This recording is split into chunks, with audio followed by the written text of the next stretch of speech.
وأشهد أن سيدنا وسندنا وحبيبنا وحبيب ربنا ومولانا وأولانا محمدا عبده ورسوله أرسله الله تبارك وتعالى إلى كافة الناس بشيرا ونذيرا وداعيا إلى الله بإذنه وسراجا منيرا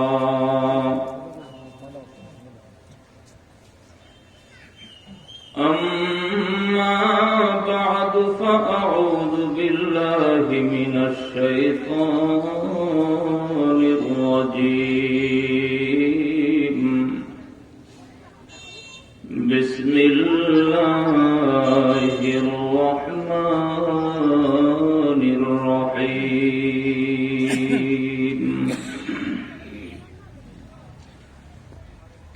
والعصر إن الإنسان لفي خسر إلا الذين آمنوا وعملوا الصالحات وتواصوا بالحق وتواصوا بالصبر. وقال تعالى والذين آمنوا أشد حبا لله. وقال تعالى وما خلقت الجن والإنس إلا ليعبدون.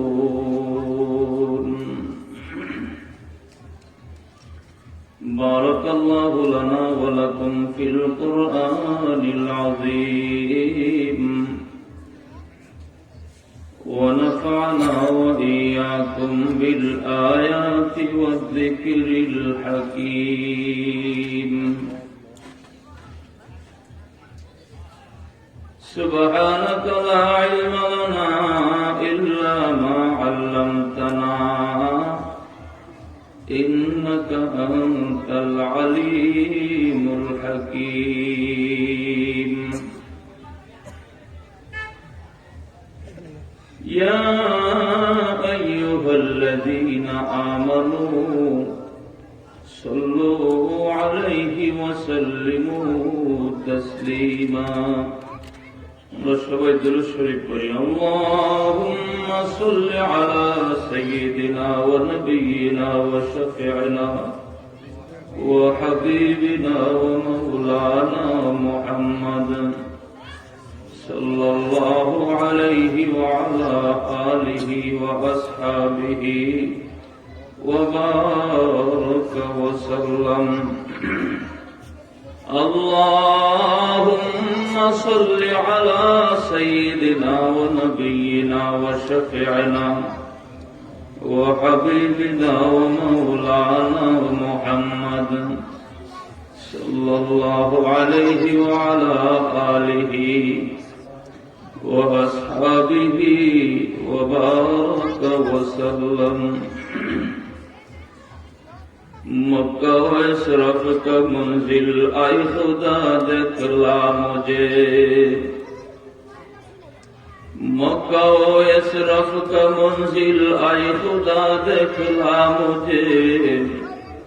खानाए काबा का मंजर देखने को दे मुझे. गुंबुज़े खजरा दिखा कर रोहे मिंबर वाज कर. हजरत अबू बकर उमर सबके साथी कर मुझे.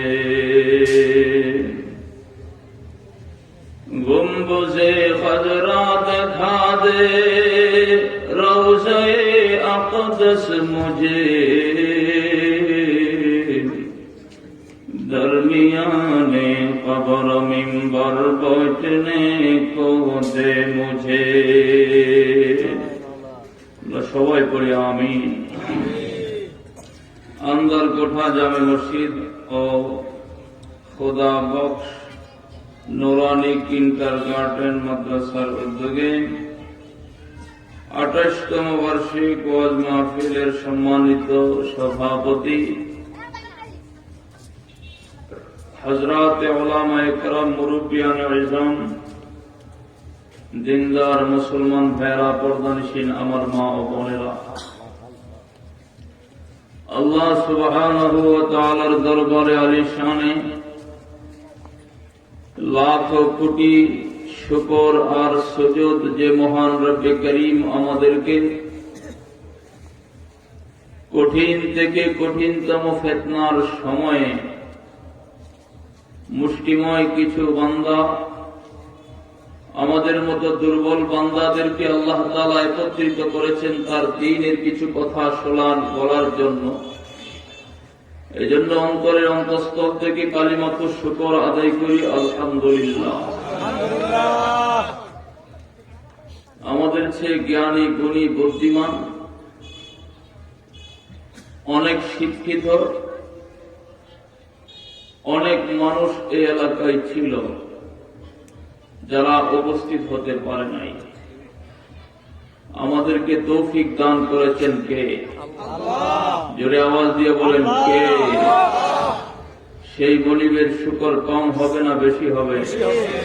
এই জন্য বেশির আওয়াজে একবার শুকর আদায় করি, আলহামদুলিল্লাহ। আমি অনুরোধ করব যে সমস্ত হযরতগণ আশেপাশে দাঁড়িয়ে আছেন, বসে আছেন, আমরা সবাই কোরআনের সম্মান রক্ষার্থে মেহমানদের ইজ্জত ইহতিরামের দিকে খেয়াল করে আমরা প্যান্ডেলের ভিতরে এসে বসে যাব।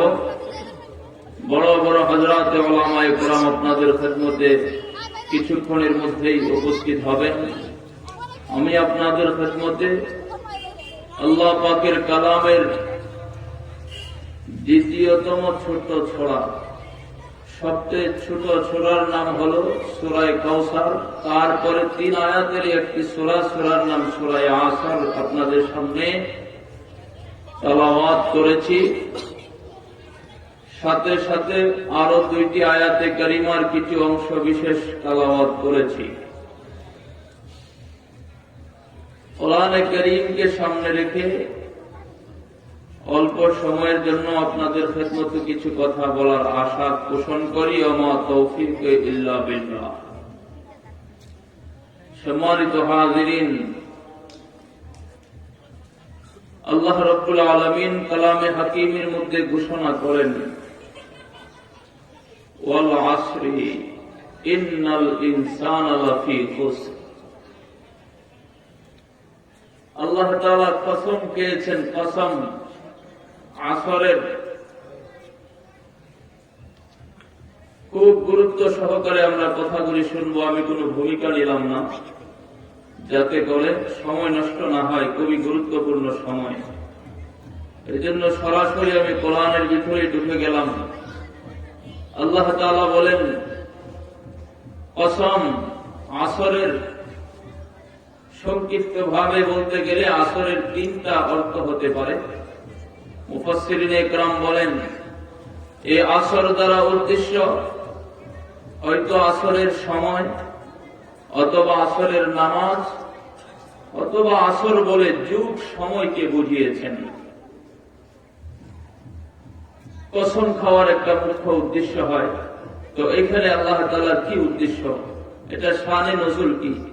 কেন আল্লাহ তাআলা এই সূরা এভাবে কসম খেয়ে আসরের কসম খেয়ে নাজিল করলেন? কসম খেয়ে কোন কথাগুলি আল্লাহ তাআলা বললেন? যেহেতু আমরা অধিকাংশ মুসল্লি নিজেরা কোরআন শরীফ পড়তে না জানলেও ইমাম সাহেবদের থেকে শুনে শুনে এই সূরা প্রায় সকলের মুখস্থ, কথা ঠিক না ঠিক? এই জন্য এই সূরা সম্পর্কে আমরা কিছু জানা থাকলে নামাজের মধ্যে আমাদের উপকার হতে পারে, ধ্যান খেয়াল বাড়তে পারে। না বুঝে পড়ার চেয়ে বুঝে পড়লে ধ্যান খেয়াল স্থির হয়। এই জন্য আমি এই সূরা বেছে নিয়েছি।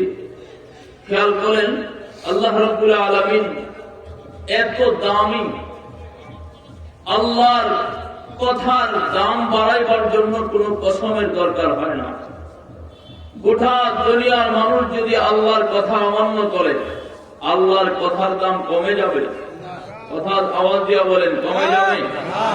গোটা দুনিয়ার মানুষ যদি আল্লাহর ইবাদতে লিপ্ত হয়ে যায়, আল্লাহর রাজত্বের মধ্যে বিন্দু পরিমাণ বাড়বে? যেমন আল্লাহর বিরুদ্ধাচরণ করলে আল্লাহর কোনো যায় আসে না। দুনিয়ার সমস্ত মানুষ আল্লাহর ইবাদত বন্দেগী করলেও আল্লাহর তেমন কোনো আসে না। লাভ কার? বিষয়টা কি বুঝার জন্য আমি আপনাদের ক্ষেত্রে অল্প সময় আলোচনা করব। কম গভীর মনোযোগ দিয়ে শ্রবণ করার চেষ্টা করি। দোস্ত হাবাবেরা, আল্লাহ রাব্বুল আলামিন কসম পেয়েছেন আসরের। যদি আসর অর্থ আসরের নামাজ বলেন, তাহলে আল্লাহ তাআলা আসরের নামাজের গুরুত্ব দিয়েছেন। খেয়াল করেন, ব্যবসায়ী বলেন, কৃষক বলেন, যত মানুষ আমরা নামাজি, টুকটাক নামাজি, বেশি সকলেই একটু ব্যস্ত হয়ে পড়ি আসরের নামাজের সময়ে। কথা ঠিক না বেঠে? ব্যবসায়ীরা আসরের নামাজে বেচা কেনায় ব্যস্ত হয়। অধিক রাস্তায় চলার পথে আসরের সময় যখন দেখা দেয়, তখন চিন্তা করে সূর্য ডুবো ডুবো অবস্থা, অল্প সময় বাকি, গন্তব্যে বসতে হবে। গাড়িওয়ালার দ্রুত গাড়ি চালায়, কৃষি কামারি যারা খেতে কামারি কাজ করে, তাড়াতাড়ি কাজ শেষ করার জন্য আসরের সময়কে ব্যস্ত করে নেয়। ব্যবসা বাণিজ্যিক বাজারের মানুষেরা আসরের নামাজে বেচা কেনা বেশি হয়। আল্লাহ কোরআনে এক আয়াতে আল্লাহ বলেছেন, হাফিজু আলাস সালাতি ওয়াস সালাতিল উসতা। এখানে কোন কোন মুফাসসির বলেন আসরের নামাজের কথা আল্লাহ তাআলা বলেছেন যে তোমরা এই নামাজকে গুরুত্ব আরোপ করো। তাহলে আসরের নামাজ, আসর অর্থ যদি আসরের নামাজ হয়, তাহলে আসরের নামাজের গুরুত্ব বাড়াইছেন। আল্লাহ তাআলা আমাদেরকে আসরের নামাজ যথা সময়ে আদায় করার তৌফিক দান করেন। সবাই পড়ি আমিন। আসরের সময় গুরুত্বপূর্ণ সময়। কোন কোন মুফাসসির বলেন, হে দুনিয়ার মানুষেরা, আল্লাহ যে আসরের নামাজের, আসরের সময়ের কসম খাইছেন, এইটা তোমার জীবনের দৃষ্টিকোণে, তোমার জীবনের দিকে তুমি তাকায়া দেখো। অনেকের সূর্য পূর্ব দিগন্ত থেকে যখন উদিত হয়েছিল, আস্তে আস্তে নরম ছিল, তার দিকে তাকানো সম্ভব ছিল, চোখ দেওয়া যাইত। আস্তে আস্তে যখন সূর্য উদিত হতে হতে কিছু উপরে উঠে গেল, তখন আস্তে আস্তে সূর্যের দিকে তাকাইলে চোখ ফিরে আসে। যখন দ্বিপ্রহর হয়ে গেল, সূর্য একেবারে ঠিক জায়গায় চলে আসলো, চৈত্র মাসের রৌদ্রে এই সূর্যের দিকে তাকানো যায়? কেন যায় না? এখন সূর্য যৌবনকাল চলছে।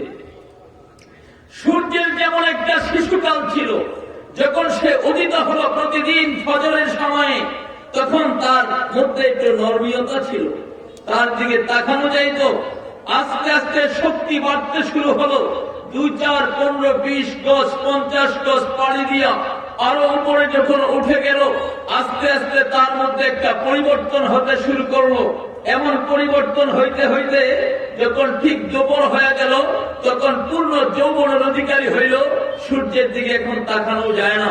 আস্তে আস্তে আবার যখন পশ্চিম দিকে অস্তমিত যাচ্ছে, যাইতে যাইতে আসরের সময় যখন হয়েছে, এবার তাকায় দেখো, তার দিকে তাকাইলে কিছু চোখকে কিছু ফেরাইয়া যায়, কিন্তু পুরোপুরি যৌবনকালের মতো পারে না। কথা ঠিক না বেঠে? এখন সূর্য যেন এই কথা বুঝাইতে চায় আসরের নামাজের সময়ে যে পথিক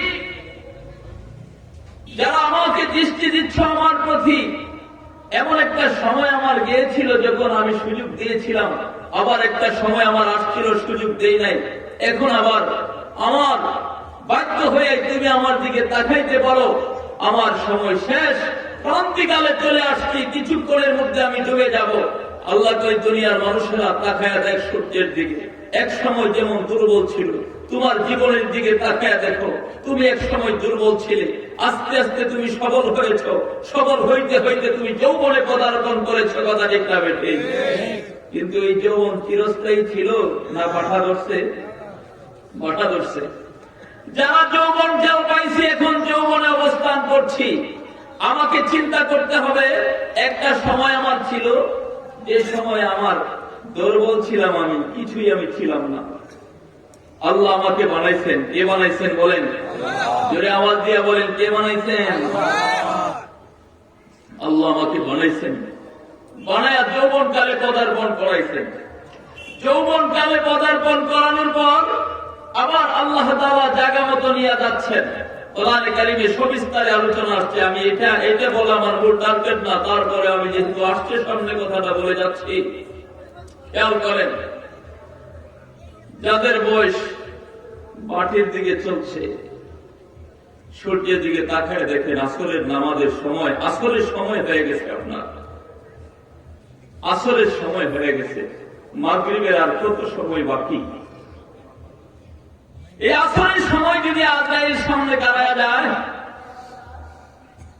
এলাকার লোকেরা বলতে থাকবে, দিনের বেলায় তাড়াতাড়ি ঘোরকরণ করে তার জন্য ব্যবস্থা গ্রহণ করো। বাঁশ থেকে বাঁশ কাটাটা রাত্রে বেলায় বড় ঝামেলা,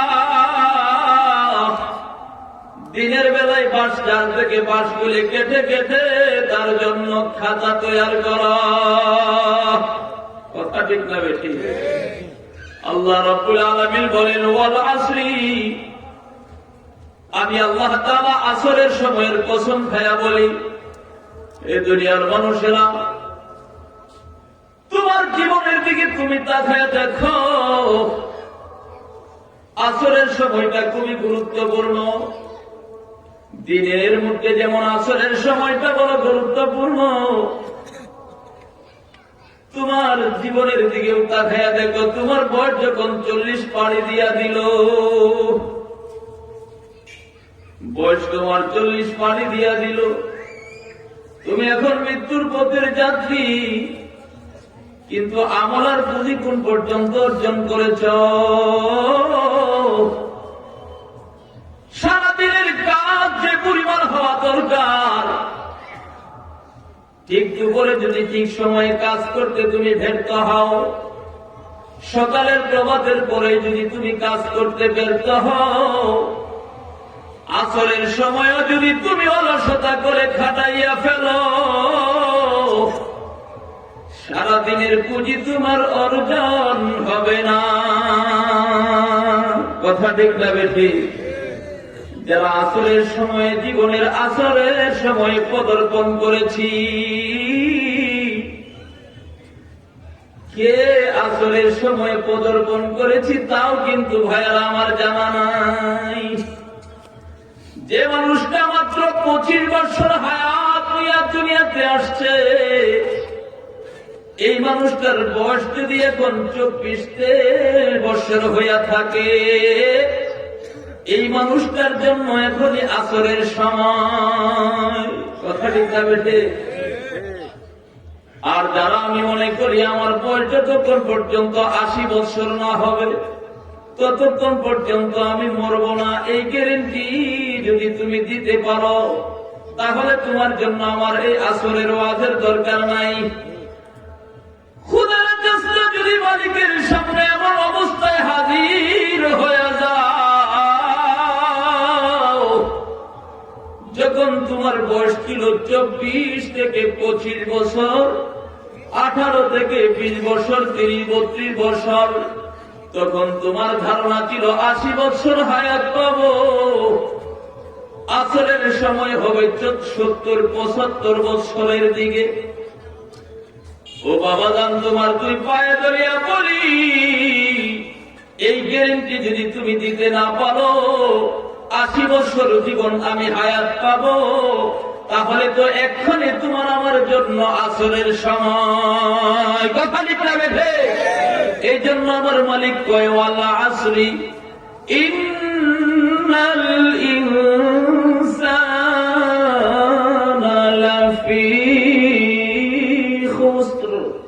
আল্লাহ রাব্বুল আলামিন বলেন আসরে নামাজের সময়ের কসম, আসরের সময়ের কসম। আর আসর যদি অর্থ হয় যুগ, তাহলে আমার মালিক সময়ের কসম গায়া বলে সময়ের কসম। সময় হলো মানুষের জন্য মূলধন। একটা মানুষের জন্য মূলধন কি বলেন? জুড়ে বলেন, মানুষের জন্য মূলধন কি? বরফল দিদা বরল সাজহুস আচরবে বহুজি দশ দিলাস জোশ हो रही है बर्फ मिसले बर्फ तम तुबकी रफ्ता रफ्ता दम बदम।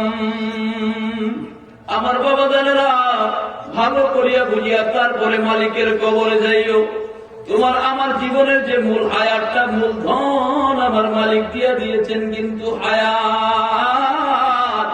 হায়াত মূলধন দিয়ে আমার মালিক পাঠিয়ে দিয়েছে। যাও, তোমার সাথে আমি একটা ব্যবসার চুক্তিতে আবদ্ধ হয়ে গেলাম। ছিল এখন সব হালাল। আমার মালিক, আপনার মালিক আমাকে দুনিয়াতে পাঠাইছেন। আল্লাহ বলেন দুনিয়াতে যাও, কিছু পুঁজি দিয়ে আমি আল্লাহ তাআলা তোমাকে দুনিয়াতে পাঠাইলাম। সাবধান, ব্যবসায় যেন তুমি লস খায়া না ফেরো।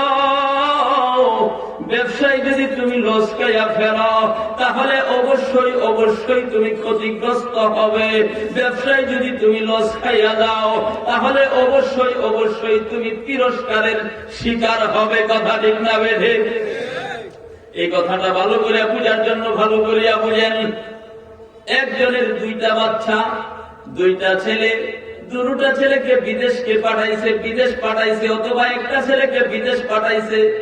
বিদেশে যাওয়ার জন্য সে তৈরি হয়েছে, দেশের বাহিরে যায় কিছু টাকা পয়সা কামাই করে দেশে ফিরে আসবে। বাবাকে বলছে, বাবা যান, তোমার কাছে আর কিছু চাই না, 10 লক্ষ টাকা খরচ করে ভালো একটা দেশে আমার জন্য একটু পাসপোর্ট আর ভিসা তৈরি করে দাও, যাতে করে আমি আমার জীবনটাকে সাজাইতে পারি। আর একটা বাচ্চা বলল, বিদেশ যাওয়ার দরকার নাই, 10 লক্ষ টাকা আমাকে দিয়ে দাও পুঁজি, এই পুঁজি দিয়ে আমি ব্যবসা বাণিজ্য করে খাবো। এই ধরনের এই দুইটা প্রস্তাবের দুইটা বাবার সন্তান দুইটাকে একইভাবে 10 লক্ষ টাকা সমান করে দিয়া দিল। এখন আপনাদের কাছে জিজ্ঞাসা হলো, যদি এই ছেলেটা এই পুঁজি 10 লক্ষ দিয়া দুনিয়াতে এই দেশে বৈশা ব্যবসা বাণিজ্য করে, অথবা বিদেশে যায় ব্যবসা বাণিজ্য করে, অথবা দুটা ছেলে যায় বিদেশে যায় ব্যবসা শুরু করলো, বাবা বলে দিল যে ব্যবসা যে করবার টাকা 10 লক্ষ নিয়ে যাও মূলধন, কিন্তু বাজানেরা যদি টাকা মূলধন হারাইয়া আসো, তাহলে কিন্তু তোমাদের জন্য আমার এই বাড়িতে জায়গা নাই। যদি মূলধন না হারাইয়া এই মূলধন ব্যবহার করে যদি কাজে লাগাইয়া মাল কামাইয়া আসতে পারো, তাহলে অবশ্যই তোমাদেরকে আমি আরো আমার সম্পত্তি থেকে বাড়াইয়া তোমাদেরকে বড় আপ্যায়নের সাথে রিসিভ করব। বাবার এই ঘোষণা শোনার পর এখন কোন সন্তানটা বুদ্ধিমান হবে ভালো করিয়া বোঝার চেষ্টা করেন। যে সন্তানটা দেশে বৈশা অথবা বিদেশে যাইয়া নিজের বাবার দেওয়া 10 লক্ষ টাকা বৈশা খাওয়া শুরু করে, এই ছেলেটা কি কখনো বুদ্ধিমান হবে না তিরস্কারের শিকার হবে? 10টা বছর পর্যন্ত বিদেশ সময় কাটাইল। 10 বছর যখন পাড়ি দিয়া দিল, দেশে যখন ফিরে আসলো, তখন এলাকার লোকজন দেখে কি ব্যাপার, আব্দুর রহমানের ছেলে আব্দুল করিম গিয়েছিল সিঙ্গাপুরে, বড় বড় ইউরোপিয়ান কোন দেশে বড় ধনী হয়ে যাবে, প্রতাপশালী হয়ে যাবে।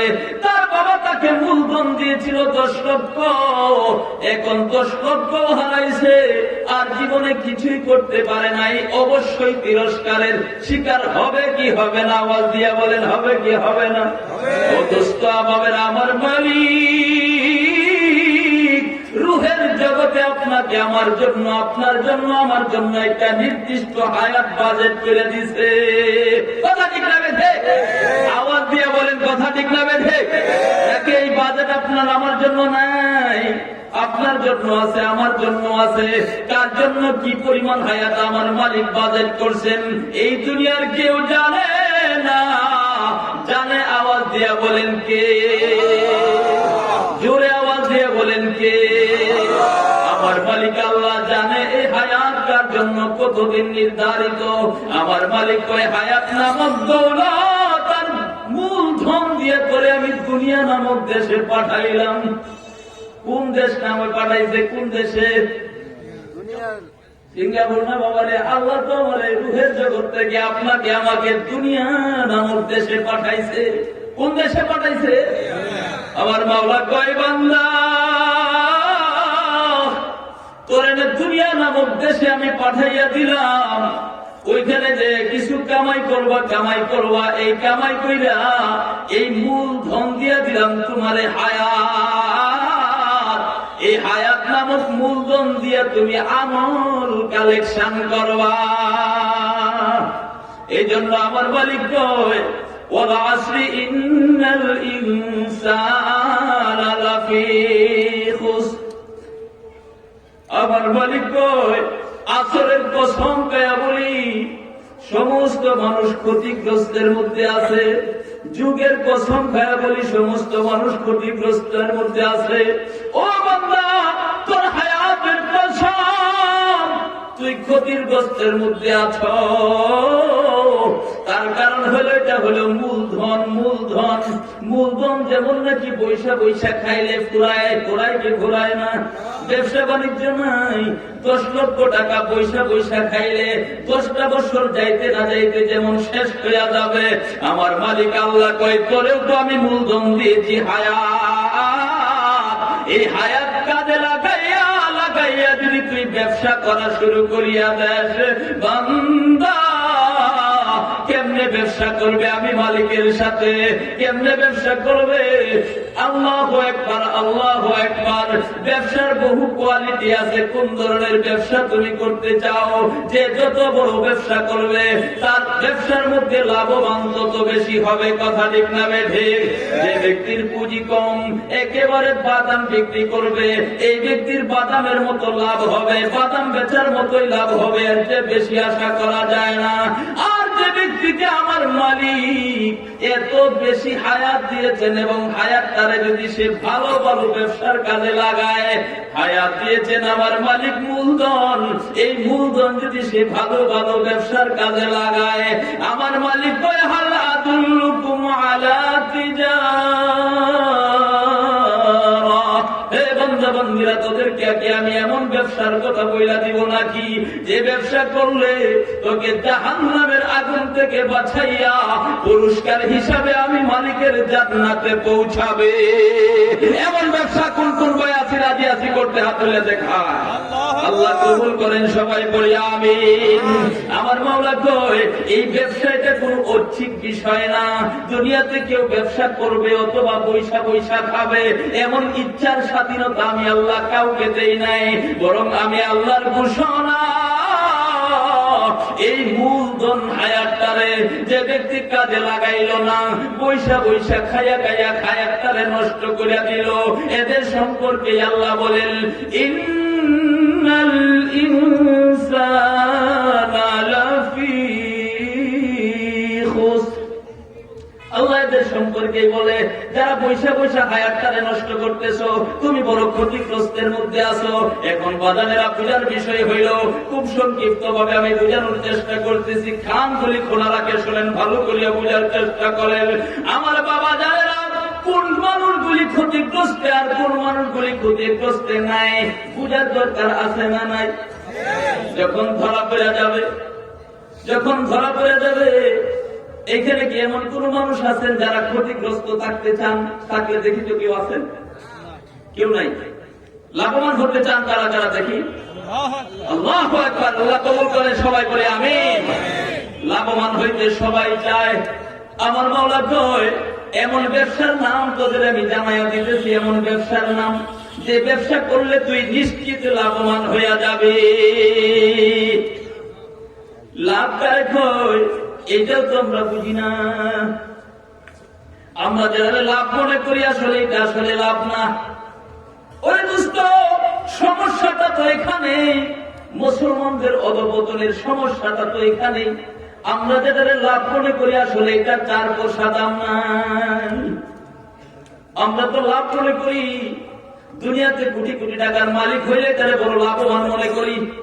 আসলে এই হায়াত নামক পুঁজি দিয়া ও দোস্ত, এই হায়াত নামক পুঁজি দিয়ে আমাকে মাল কামানোর জন্য আমার মালিক পাঠাই নাই। হায়াত নামক পুঁজি দিছে আমাকে কবর সাজানোর জন্য। দারে ফানি কি সজাওয়াত পর না যা, দারে ফানি কি সজাওয়াত পর না যা, লেকে উসে আপনে আসলি গর সাজা। মুসলমান বাবাদারেরা, এই দুনিয়ার লাভ বুঝা দুনিয়ার ঘর সাজানোর জন্য পাগল হয়ে গেছি। এই দুনিয়ার ঘরটা সাজানোর জন্য কত হায়াতের জীবনের কত মূল্যবান সময়টা নষ্ট করতেছি, কথা ঠিক না বেঠে? ওরে দোস্ত, আমার মালিক কই কোন কোন ব্যবসার মধ্যে তোর হায়াত নামক মহা দৌলতটা কাজে লাগাইবে খেয়াল করে শোনো। আমার মাওলা কয় চারটা মিশনের মধ্যে তোমার জীবনের হায়াতটারে কাজে লাগাইবা, নিশ্চিত তুমি বিজয় হয়ে যাইবা, লস হওয়ার সম্ভাবনা নাই।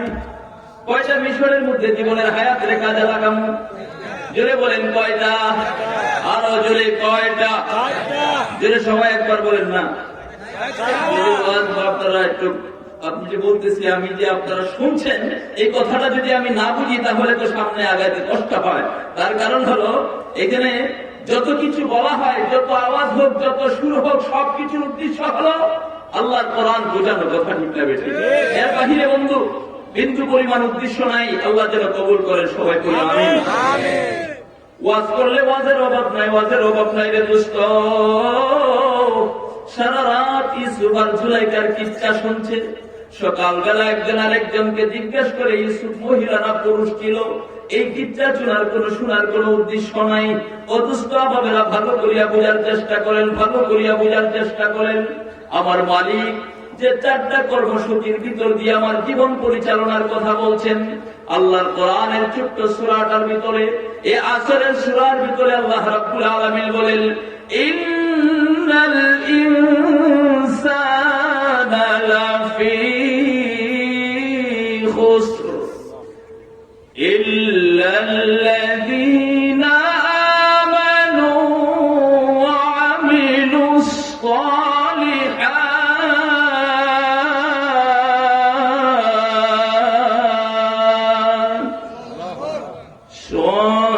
সালিহাতি ওয়া তাওয়াসাউ বিল হাক্কি ওয়া তাওয়াসাউ বিস সাবর। আমার বাংলা কালামে হাকিমের মধ্যে খুব সুন্দর ভাবে আমাদেরকে বোঝানোর চেষ্টা করতেছে, হে দুনিয়ার মানুষেরা, চারটা কর্মসূচির ভিতর দিয়ে যদি তোমরা জীবনটা পরিচালনা করতে পারো, নিশ্চিত তোমরা ব্যবসাটার মধ্যে লসের কোন সম্ভাবনা নাই। নিশ্চিত তোমরা বিজয় হয়ে আমি মালিকের জান্নাত দখল করবা। কর্মসূচির এক নাম্বার হলো, এই আয়াত কেন নাজিল হয়, এই সূরা কেন নাজিল হয়, সংক্ষিপ্ত ভাবে না বললে আপনাদের বিষয়টা ক্লিয়ার হবে না। আমরা যেটা সফলতা মনে করি, আল্লাহর দৃষ্টিতে এটা আসলে মূল সফলতা না। কারণ হলো আমার ভাইয়েরা খেয়াল করে বোঝার চেষ্টা করেন, আমরা মনে করি কোন বাবার যদি 5টা সন্তান থাকে, একটা ইঞ্জিনিয়ার, একটা ডক্টর, একটা বড় প্রফেসর, এরকম অনেক ব্যবসায়ী, একজন বাবা অনেক ধন সম্পদ অর্জন করে যে মানুষটা সমাজে প্রতিষ্ঠিত হয়, আমরা দুনিয়ার হাইসিয়তি তারে বলে সফল, কথা ঠিক না বেঠে? আর যদি এরকম না হয় তাহলে তারে মনে বলি বিফল। আসলে এটা দুনিয়া এবং আখিরাত দুইটা বাবা এক জিনিস না। দুইটা কি না? দুইটা এক জিনিস না। এই সূরাটা নাযিল হয় যার প্রেক্ষাপট আলোচনা করতে চাইলে এই বিষয়টা ক্লিয়ার হয়ে যাবে। দুইটা যে এক জিনিস না, কোনটা সফল, আসল সফল কোনটা, ক্ষতিগ্রস্ত কোনটা, দুনিয়ার ক্ষতি আসল ক্ষতি কিনা। আমার দোস্ত বাবেরা, যতগুলি শানে নজুল মুফাসসিরিনে ইকরাম এই সূরা লিখেছেন, তার মধ্যে একটা শানে নজুল হযরত আবু বকর সিদ্দিক রাদিয়াল্লাহু তাআলা আনহুর শানে লিখেছেন। হযরত আবু বকর কুহাফা নামক একজন মক্কার বড় ধনাঢ্য ব্যক্তির ধনাঢ্য বেড়ার সারা ছেলে ছিল। ওই কুহাফা নামক অনেক প্রতাপস্বরূপ ব্যবসায়ী একজন মানুষের সন্তান হযরত আবু বকর সিদ্দিক রাদিয়াল্লাহু তাআলা আনহু ইসলামের জন্য দান করতে করতে করতে করতে কুরবান করতে করতে সবকিছু যখন হারাইয়া সালার শট গায়ে দিয়া মক্কার নগরীতে হাঁটে জনাবে রাসূল করিম সাল্লাল্লাহু আলাইহি ওয়াসাল্লামের দরবারে যায় উপস্থিত হইতেছিল। রাস্তা দিয়া যখন যাচ্ছিলেন আল্লাহু আকবার, তখন মক্কার মুশরিকেরা বলতেছিল, একজন আরেকজনকে বলতেছিল, দেখ কুহাফা নামক এত বড় ব্যবসায়ী বাবার সন্তান আবু বকর মুহাম্মদের কথা শুনিয়া তার সালাত গ্রহণ কইরা তার দরবারে যাইতে যাইতে মুহাম্মদ তার থেকে নিতে নিতে নিতে নিতে সর্বস্ব হারা করে ফেলাইছে। আজকে তার শরীরের পোশাক পর্যন্ত না। আবু বকর বড় ক্ষতিগ্রস্ত হয়ে গেছে। আবু বকর এবং তার সঙ্গী মুহাম্মদের সঙ্গীরা বড় ক্ষতিগ্রস্ত। এরা খাবার যেমন অন্ন পায় না, পরার জন্য বস্ত্র পায় না, এদের বাসস্থান তেমন কোন সৌন্দর্য নাই।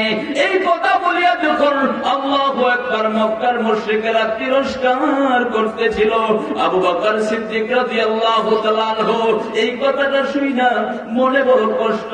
একদিকে এত সম্পদ হারাইয়া আল্লাহর রাস্তায় সবকিছু দিয়া বলে আমি ক্ষতিগ্রস্ত হয়ে গেলাম, মনের কষ্ট নিয়া জনাবে রাসূল করিম সাল্লাল্লাহু আলাইহি ওয়াসাল্লামের দরজায় যায় হাজির হয়ে গেছে জিবরাইল আলাইহিস সালাতু ওয়াসসালাম। আল্লাহু আকবার, সমস্ত ঘটনা আল্লাহর পয়গম্বরের সামনে তুইলা ধরছেন। জোরে আওয়াজ দিয়ে আল্লাহু আকবার বলেন, জোরে বলেন আল্লাহু আকবার, আল্লাহু আকবার, আল্লাহু আকবার। সালার শট যখন গাই দিল আমরা মনে করতাম লোকগুলি বড় ক্ষতিগ্রস্ত, কথা ঠিক না বেঠে? আমরা যারা দুনিয়ার সফলতাকে সফলতা মনে করি, আরবের কাফেররাও দুনিয়ার সফলতাকে সফলতা মনে করত। আল্লাহু আকবার। আবু বকর রাদিয়াল্লাহু তাআলা আনহুর মনটা বড় খারাপ। আল্লাহ রাসূলকে সালাম দেওয়ার সাথে সাথে আল্লাহ রাসূল বললেন, আবু বকর, রাস্তার দুর্ঘটনা যারা হইছে, আরবের কাফেররা যা বলছে তা কিন্তু আসলে সত্য নয়। তোমার মনে যা কষ্ট আসলো, এই কষ্টকে শান্ত করবার জন্য আমার মালিক আল্লাহ এই সূরা নাযিল করে দিয়েছেন। যেরকম সুবহানাল্লাহ। আবু বকর রাদিয়াল্লাহু তাআলা আনহু আশ্চর্য বলে, ইয়া রাসূলুল্লাহ, এই ঘটনার কারণে কি নাযিল হইছে? শুধু তাই না, তোমার মনে যে ব্যথা আছে, এই ব্যথাকে সান্ত্বনা দেওয়ার জন্য স্বয়ং আল্লাহ জিবরাইলের মাধ্যমে তুমি আবু বকরকে সালাম জানাইছে। আল্লাহু আকবার, জোরে আওয়াজ দিয়ে বলেন আল্লাহু আকবার। সফলতা কাকে বলে একটু খেয়াল করে দেখেন, সফলতা কাকে বলে? আল্লাহু আকবার। দুনিয়া কে সদা কদমে তেরা নাম रहेगा, दुनिया की सदाकत में तेरा नाम रहेगा, सिद्दीक तेरा नाम से इस्लाम रहेगा, सिद्दीक तेरा नाम से इस्लाम रहेगा। আল্লাহর পয়গম্বরের সহচর হইয়া আল্লাহু আকবার সর্বপ্রথম ইসলাম গ্রহণ কইরা আরবের কাফের মুশরিকদের জবানে যখন শুনছিল বড় ক্ষতিগ্রস্ত হয়ে গেছে। আল্লাহ আয়াত নাযিল করে দিয়া বলে, না না না, ও হাবিব, আপনি ক্ষতিগ্রস্ত না। আপনার উপরে, আমার উপরে, আপনার সহচর যারা আল্লাহ এবং তার রাসূলের উপরে ঈমান রাখে এবং নেক কাজ করে, এরা মুঠেই ক্ষতিগ্রস্ত না। জোরে কোন আলহামদুলিল্লাহ। ইমানদাররা ক্ষতিগ্রস্ত হতেই পারে না। কোন কোন মুফাসসির এই ঘটনা আরো কোন ঘটনার কারণে সূরাটা নাযিল হইছে বলে প্রমাণ করে। আল্লাহু আকবার। আল্লাহ রাসূলের কলিজার টুকরা একজন মেয়ে ছিলেন ফাতেমাতুজ জাহরা রাদিয়াল্লাহু তাআলা আনহা। ফাতেমাতুজ জাহরা রাদিয়াল্লাহু তাআলা আনহা, আপনারা জানেন তিনি আল্লাহ রাসূলের কলিজার টুকরা মেয়ে ছিলেন, যার কাছে বিবাহ শাদী দিয়েছিলেন, তিনার নাম হলো হযরত আলী রাদিয়াল্লাহু তাআলা আনহু। কথা ঠিক না বেঠে? দ্বীন ইসলামের জন্য জানবার মেহনত করতে করতে, দ্বীনের মেহনত করতে করতেই এই পেটের ধান্দার দুনিয়ার সাজানোর ধান্দাই তাদের ছিল না। কথা ঠিক না বেঠে? এমনও সময় হয়েছে 2-4 দিন পর্যন্ত সময় চলিয়ে গেছে, চুলায় আগুন ধরে না। হাসান হুসাইন রাদিয়াল্লাহু তাআলা আনহুমা 2টা সন্তান কাঁদতেছে, তাদেরকে সান্ত্বনা দেওয়ার জন্য ফাতেমা রাদিয়াল্লাহু তাআলা আনহা ওই চুলার মধ্যে পাতিল নিয়া নিচে আগুন ধরাইয়া আল্লাহু আকবার পাথর দিয়া জাল দিতেছে আর সান্ত্বনা দিতেছে, কিছুক্ষণের মধ্যে খাবার তৈরি হয়ে যাবে। আল্লাহু আকবার। এই অবস্থায় বাচ্চারা ঘুমায়া পড়ছে। আল্লাহু আকবার। 2 সময় আল্লাহু আকবার। স্বামী আর স্ত্রী একজন আরেকজনকে জড়ায়া ধরে কান্দে আর কয়, মালিক, ইসলামের জন্য তুমি আমাদের থেকে একটু পরীক্ষা নিচ্ছ, একটু কোরবানি নিচ্ছ, আমরা তুমি মালিকের দরবারে বড় খুশি। চিল্লাখন সুবহানাল্লাহ। এই অবস্থায় যাইতে যাইতে কয়েকদিন যখন চলিয়া গেছে, ফাতেমা রাদিয়াল্লাহু তাআলা আনহা অধৈর্য হইয়া নিজের একটা চাদর ছিল, হাতের বানানো চাদর, এই চাদরটা দিয়ে পাঠাইয়া দিছে আল্লাহর নবীর সাহাবী আলী, আমার স্বামী যান, বাজারে যে এই চাদরটা বিক্রি করে হলেও আমার পরিবার টুকরার সন্তানের চেহারার দিকে তাকাইতে আমার বড় কষ্ট হয়। চেহারাটা শুকায় গেছে, না খায়া থাকতে থাকতে যান বাজারে নিয়ে যান, যতটুকু সামান্য তাদের জন্য কিছু নিয়ে আসেন, খোরাকে নিয়ে আসেন, কিছু আঠা নিয়ে আসেন। এদের চেহারার দিকে তো আর তাকানো যাচ্ছে না। নিজের জামাটাই চাদরটা বিক্রি করার জন্য যখন বাজারে চলিয়া গেলেন, 6 দিরহাম বাজারে বিক্রি করার পর দেওয়ার সাথে সাথে একজন ভিখারী উপস্থিত হয়ে গেছে। ভিখারী উপস্থিত হয়ে বলে, আল্লাহর পয়গম্বরের সাহাবী আলী, 8 দিন পর্যন্ত 1 সপ্তাহ চলিয়া যায়, আমার ঘরের কোনো খাবারের ব্যবস্থা করতে পারতেছি না। তোমার কাছে দেখা যায় কিছু দিনার দিরহাম আছে, যদি পারো সম্ভব হয় তাহলে এই 6টা দিরহাম আমাকে দিয়ে দাও, আল্লাহ তোমারে বরকত দিবে। চিল্লায় এখন সুবহানাল্লাহ। আল্লাহর রাসূল বলিয়া যখন হাত মারছে, আল্লাহর নবীর সাহাবী দুনিয়ার প্রতি তার কোন নজর নাই, নজরটা জান্নাতের দিকে তাকাইয়া রইছে। জান্নাতের লোক যখনই দেখাইছে, আমার মালিকের রেজামন্দি আর সন্তুষ্টির জন্য তুমি আমারে দিয়ে দাও, 6 দিরহাম দিয়ে দাও। দিলে কি হবে? আমার মালিক আল্লাহ তোমাকে বরকত দান করবে, আল্লাহর রাস্তায় দিয়ে দাও। এইভাবে যখন কাগজে বিরতি শুরু করছে, চিন্তা ভাবনা না করিয়া 6টা দিরহাম গরিবের হাতে তুলে দিছে। চিল্লায় এখন সুবহানাল্লাহ। এদের নাম ছিল সাহাবী। दुनिया की शुजाअत में तेरा नाम रहेगा, दुनिया की शुजाअत में तेरा नाम रहेगा, आली तेरे नाम से इस्लाम रहेगा, आली तेरा नाम से इस्लाम रहेगा। এদের নাম ছিল সাহাবী। আমার ভাইরা, আল্লাহু আকবার। দুনিয়ার প্রতি সামান্য ভ্রুক্ষেপে করে না, আল্লাহর দিকে তাকাইয়া রইছে। আল্লাহর রাস্তায় যাওয়ার সাথে সাথে বিবির কথা ভুলিয়া গেছে, বাচ্চাদের কথা ভুলিয়া গেছে। কাকে রাজি করাইতে চাই? কিল্লা বলেন, কাকে রাজি করাইতে চায়? এই জন্য আমার মাওলা বলে, ওয়াল্লাযীনা আমানু আশাদ্দু হুব্বান লিল্লাহ। খাঁটি ইমানদার হয়ে যায়, যাদের ইমান পরিপূর্ণ হয়ে যায়, নির্বেজাল ইমানের মালিক যে ব্যক্তি হয়ে যায়, ওই ব্যক্তির কলবের ভিতরে আল্লাহর মুহাব্বতই সবচেয়ে বেশি হয়। আল্লাহর মুহাব্বত যখন কলবে ধাক্কা মারছে, বিবির কথা ভুলে গেছে, বাচ্চার কথা ভুলে গেছে, 6টা দিরহাম যখন গরিব মিসকিনের হাতে তুলিয়া দিছে, আল্লাহু আকবার। এবার চোখ দিয়ে দরদর করে পানি ছাড়ে, আর সামনে একটু আগায়, বাসায় কি জবাব দিব? স্ত্রীর মুখে আল্লাহু আকবার খাবার মুখে দিতে পারি না, বাচ্চার মুখে দিতে পারি না, তার জামা দিয়ে বিক্রি কইরা তাও আল্লাহ রাস্তায় দিয়া দিলাম, বাড়িতে যায়া কি জবাব দিব? টেনশন আছে না নাই? ওরে দোস্ত, কিন্তু গান করার সময় সব কিছু টেনশন না থাকার কারণ হলো আমার মালিকের পাইতে চায়। মালিকের দিকে যখন তাকায় তখন এই দুনিয়া সব ভুলিয়া যায়। আল্লাহু আকবার।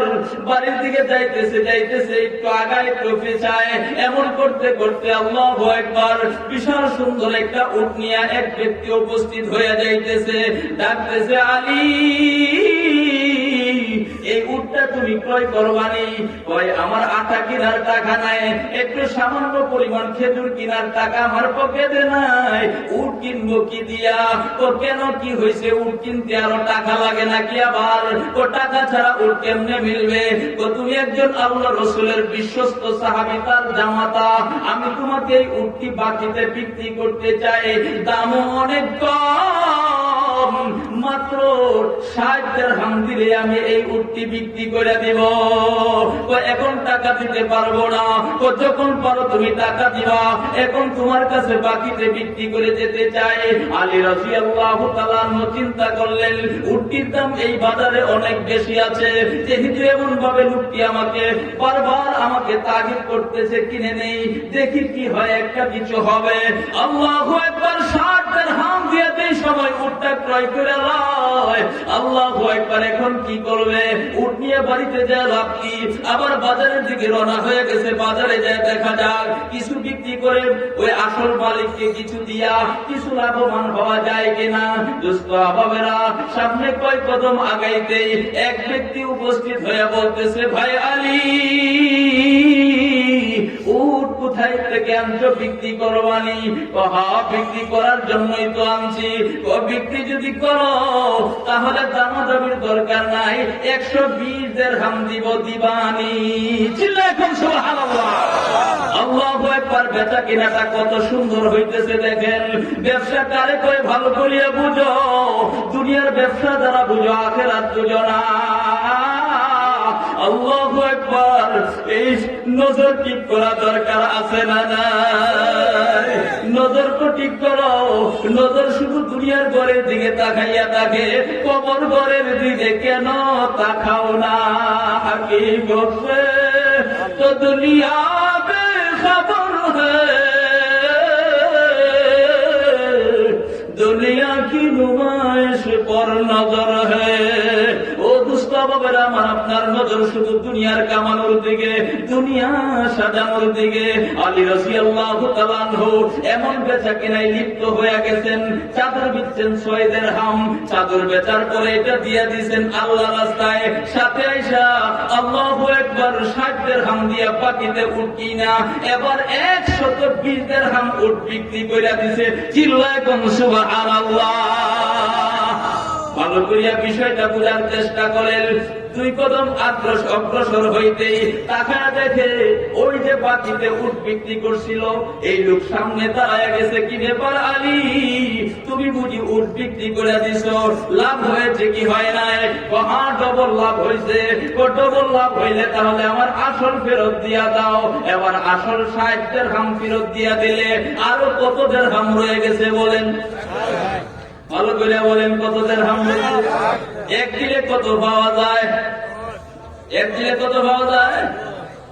এক দিলে যদি 10 পাওয়া যায় তাহলে 6 দিরহাম দিলে তো 60 পাওয়াটাই স্বাভাবিক কথা, ঠিক না?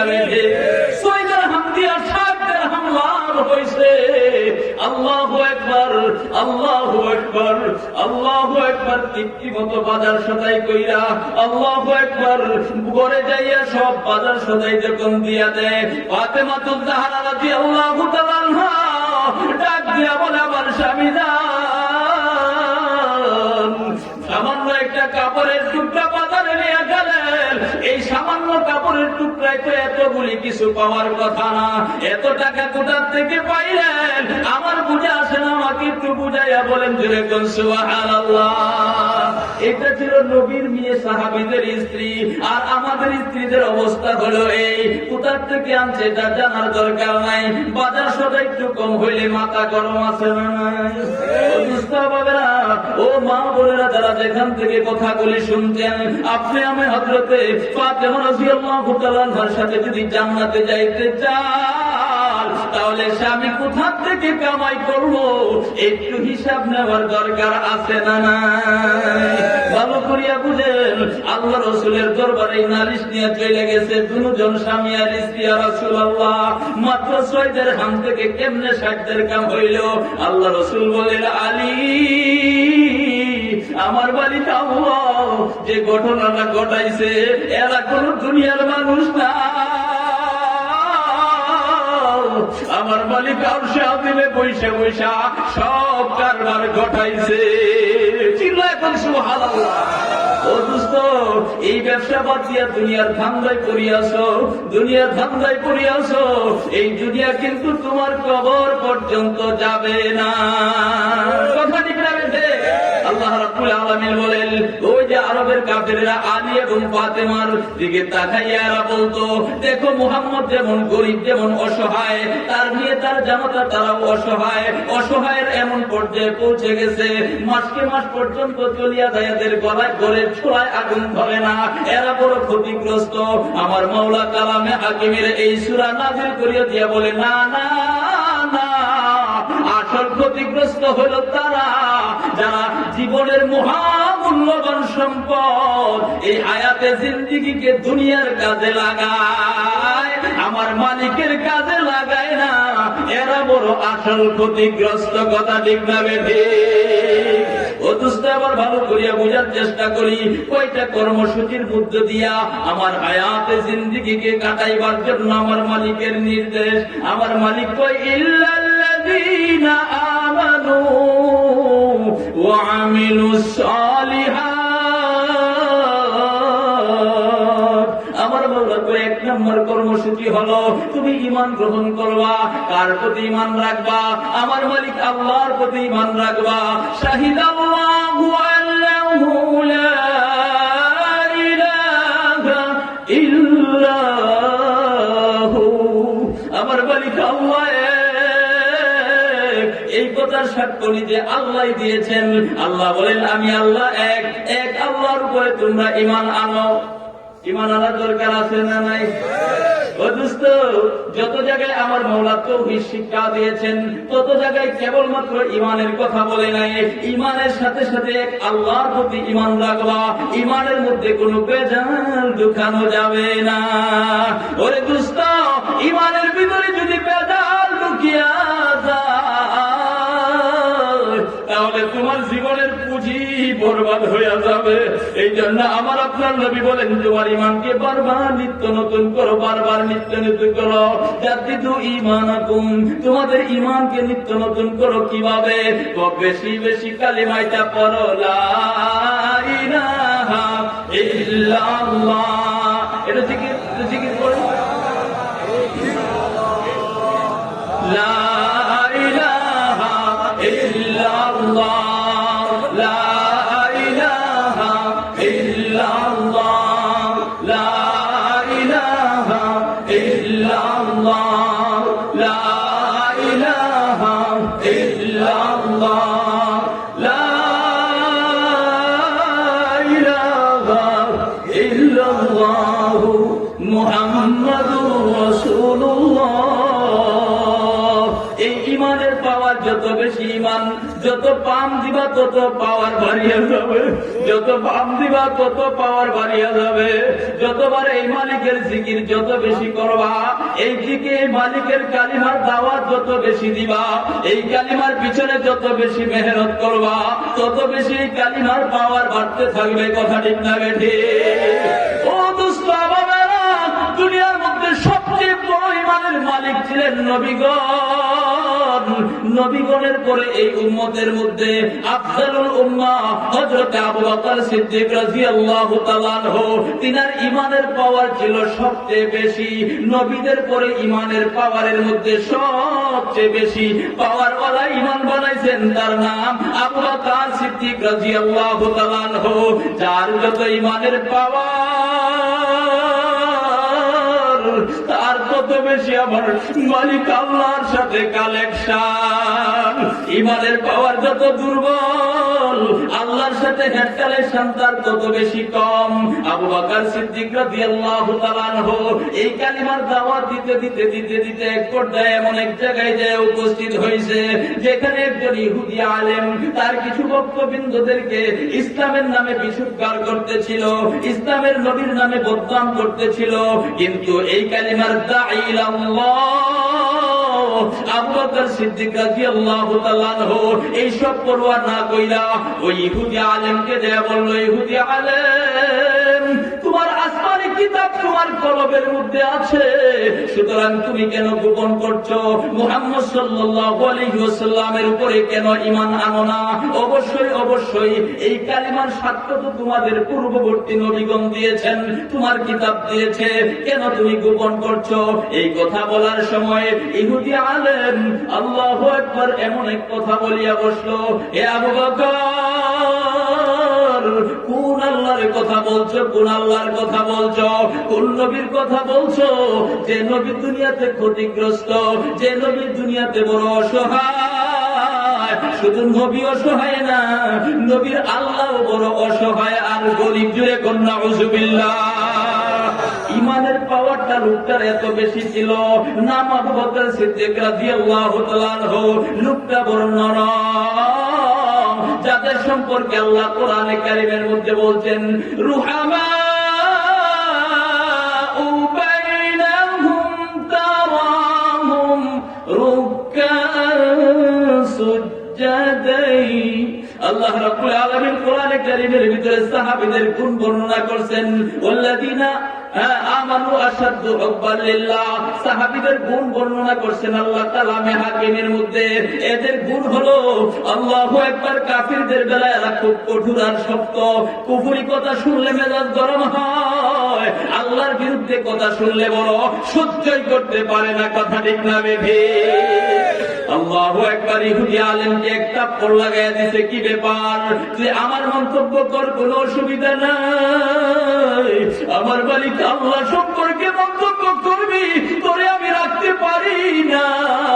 কয়েকটা পড় লাগাইয়া দেওয়ার পর এবার হঠাৎ করে তার মাথায় আসছে, আমার হাবিব সাল্লাল্লাহু আলাইহি ওয়াসাল্লামের সাথে এদের একটা চুক্তি আছে, মারামারি হবে না, কাটাকাটি হবে না। এই কথা বলিয়া আল্লাহু আকবার ছাড়িয়ে দিছে, যে দরকার নাই করে আমি আর মারলাম না, যেহেতু তোদের সাথে আমার চুক্তি আছে। আবু বকর রাদিয়াল্লাহু তাআলা আনহু যে সময় ওই ইহুদির উপরে আক্রমণ করেছিল, এই ইহুদির চতুর্পাশে তার ভক্তরা বসেছিল। আল্লাহু আকবার, আল্লাহু আকবার। শত শত ভক্তদের মধ্যে ইহুদি আলেমকে যখন থাপ্পড় লাগাইতে যায়, স্বাভাবিক চিন্তায় একজন ইমানদার, এরা সবাই বেঈমান, অথচ এদের গুরু তাদের শিক্ষককে পিটানো কি সোজা কথা নেই। আল্লাহু আকবার। তার জানের আশঙ্কা ছিল, সবাই তাকে হত্যা করার সম্ভাবনা ছিল। তারপরেও ইমানের পাওয়ার এত বেশি, কে কি করবে সেটা পরের ব্যাপার। আমার মালিক আল্লাহর ব্যাপারে যখন এমন মন্তব্য করতে পারে, আমার জীবন বাজি রেখে অর্যন্ত প্রতিবাদ করেই যাব। কথা ঠিক না বেঠে? এই জন্য দোস্ত, আমাদের দেশের দিকে তাকাইলে, গোটা দুনিয়ার দিকে তাকাইলে এমনই তো দেখা যায়, যখন যা যেটার প্রতিবাদ হওয়া দরকার, আল্লাহ রসুলের বিদ্বেষী কথা যখন শুরু হয়, রসুলকে যখন কটূক্তি করা হয়, আল্লাহকে যখন গালি দেওয়া হয়, আল্লাহর হুকুমের বাহিরে যখন সৃষ্টি করা হয়, ধান্দা সৃষ্টি করা হয়, ঝামেলা তৈরি করা হয়, আল্লাহর হুকুমের বাহিরে যখন মানুষকে চলতে বাধ্য করা হয়, তখন ইমানদারদের ইমান বড় পাওয়ার। আবু বকরের মতো মানুষ, এত নরম মানুষটা যদি এত গরম হয়ে যায়, তাহলে আমাদের আমাদের মতো গরম ইমানদাররা তো আরো গরম হওয়াটাই স্বাভাবিক কথা, ঠিক না বেঠে? দোস্ত, কার ভিতরে কি পরিমাণ ইমান আছে একটু পরীক্ষা করিয়া দেখো। আল্লাহ রসুলের বিরুদ্ধে যখন কথা বলতে থাকে, যদি তোমার ইমানটা নাড়া না দিয়া দেয়, তার সাথে কথা বলতে থাকো, স্বাভাবিক খাতির ঠিকই রইয়া গেল, কি অসুবিধা আছে? বুঝতে হবে তোমার ইমানে পছন্দ ধরেছে,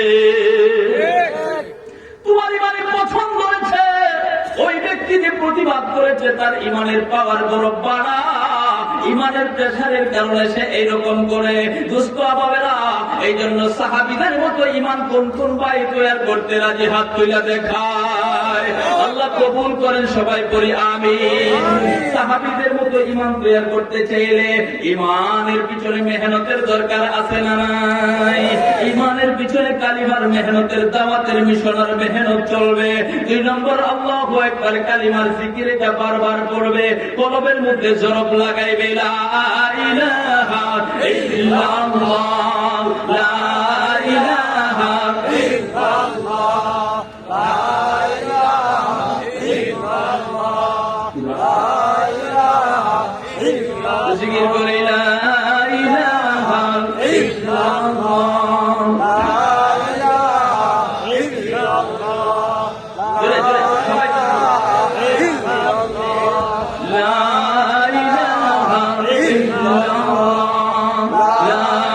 ইলাহা ইল্লাল্লাহ, লা ইলাহা ইল্লাল্লাহ, মুহাম্মাদুর রাসূলুল্লাহ। আমার বাবাদের সিস্টেম এইটাই। আল্লাহু আকবার। নবী আলাইহিস সালামের সামনে বৈশা যেমন সাহাবায়ে কেরাম ঈমানকে তাজা কইরা ঈমানের পাওয়ার বাড়াইছে, কিয়ামত পর্যন্ত নবীর ওয়ারিসগণ আছে না নাই? আজকের সভাপতি সাহেব